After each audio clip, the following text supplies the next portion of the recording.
I did get an introductory phone call from Bruce Prichard, who called me to talk to me about say hello and do whatever. And I said hello, and we didn't get along at all, not from the start, and that was that.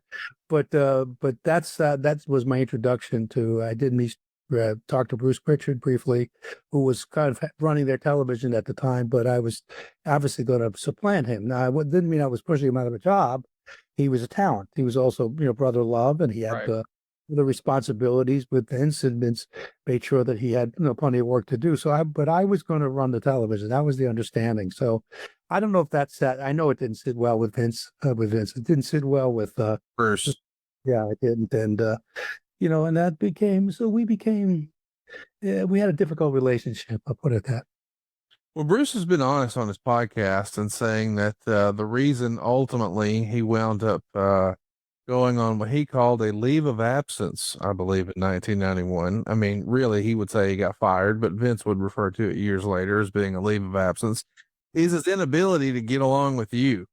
And Bruce has also been pretty honest about saying he was very immature. I think a lot of people forget that when Bruce first went to work for Vince in 1987, he was 24 years old.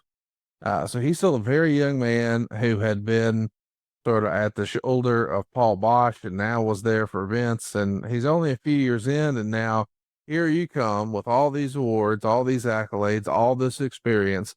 I'm sure he was intimidated, and maybe he's been honest on his podcast enough to say, I was a little immature in the way I handled that. Did you know, just from his approach in the initial conversation, he's just a young guy and he feels threatened by me being here? This is just immaturity. Or did you think it was something else? It was more personal. It was probably both. And I will say that maybe I should have been more understanding of his position. Yes, he was terribly insecure, and it came across to me right away. And I tried to put him at ease, but as time went on, I mean, he did a lot to undermine me, and he wasn't a team player. I put it to you like that. Yeah. But I will say this, that look, he's been through a lot in his life. He's had to deal with his family's had to deal with cancer. My family's Yes. had to deal with cancer. I won't go into particulars, but there's a kinship in horror, in that Yes. horror.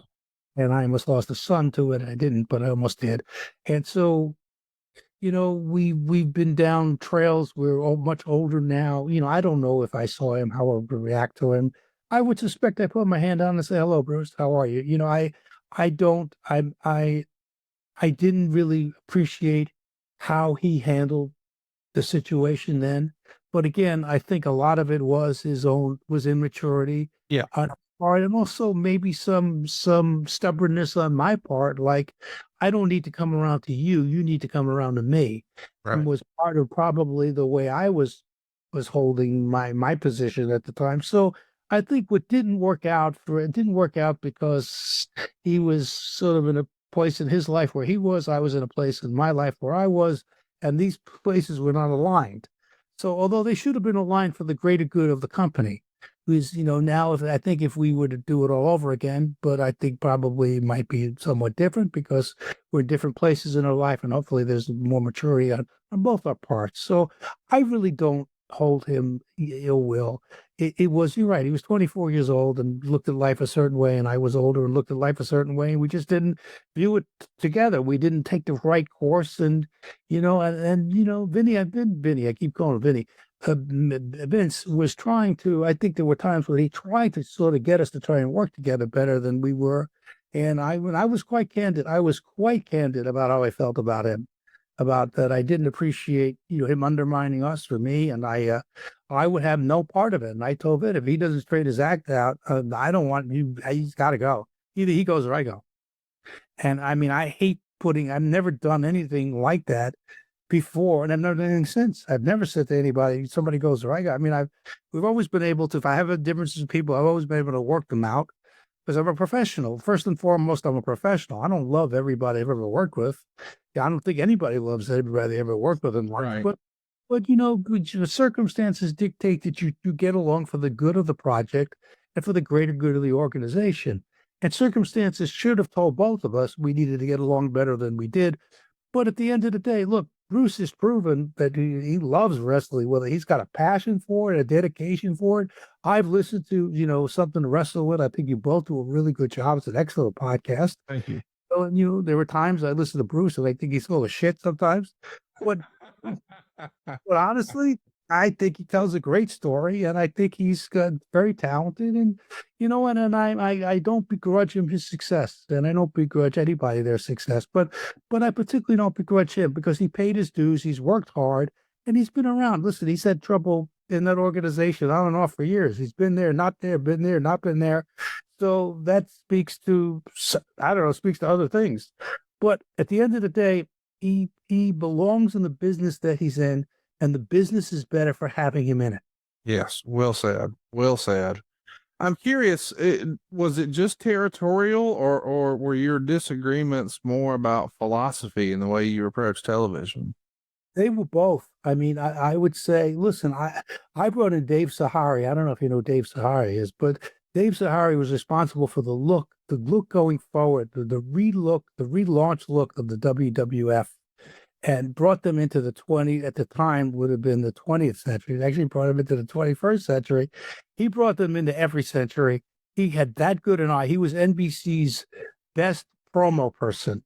And all the promos and all a lot of the vignettes that were done and stuff were put together by him.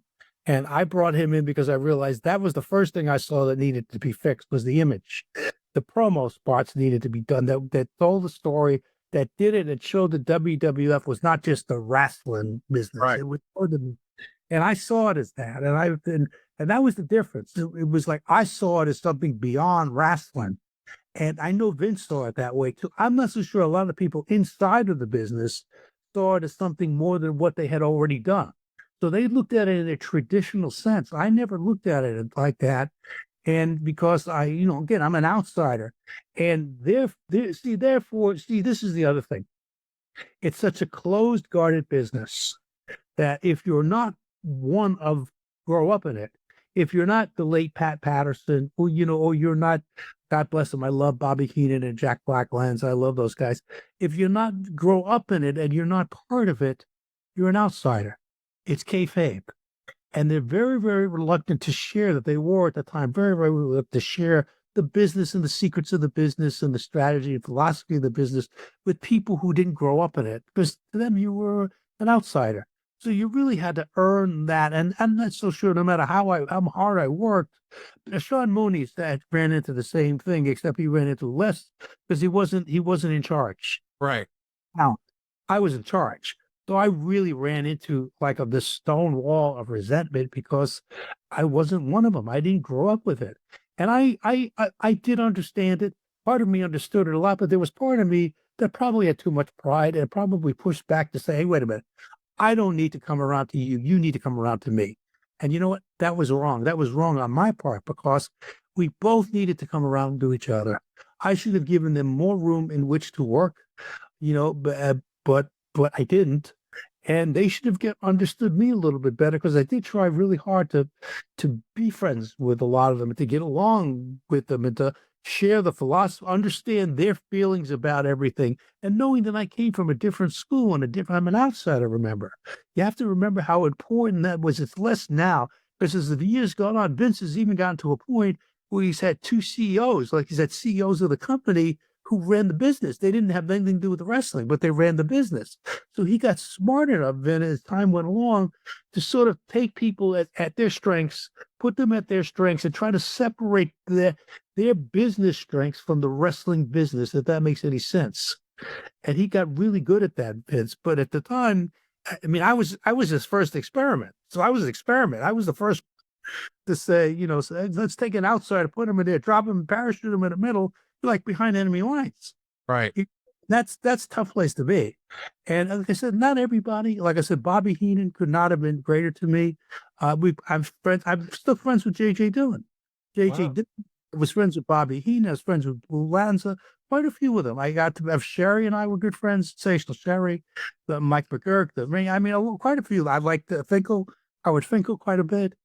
So they were nice people. I enjoyed them. They enjoyed me. It was just, but Bruce and I, because Bruce had such a big job and Bruce had such sway, that, we just didn't get along. But like I said, if I saw him today, I would probably feel differently. I would hope he would do it. If he didn't, well, he didn't. But I know I would feel differently. I'm sure he does. We've talked about it on the program before. He looks back and says it's one of his biggest regrets that he was just immature and wasn't emotionally equipped to handle that situation better.